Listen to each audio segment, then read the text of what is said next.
In today's video, I'm going to be doing an unboxing of the Traxxas Velineon 3500 brushless motor.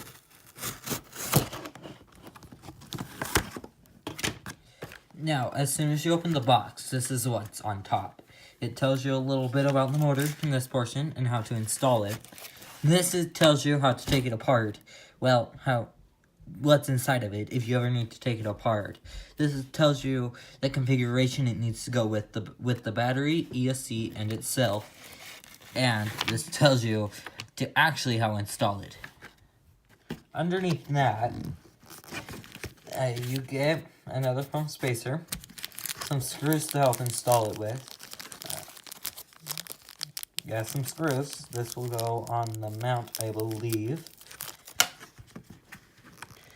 And the motor itself. It's brand new, nice and shiny. I like that. No scratches on it yet, but that won't last for long. I am going to do an installation video on this. If you're curious on how to do that, either click this right here, or I'll leave a link down in the description. Well, that's all for today. Thank you for watching. If you enjoyed this video, don't forget to drop a like. And if you have not yet smashed that red subscribe button, make sure you do so.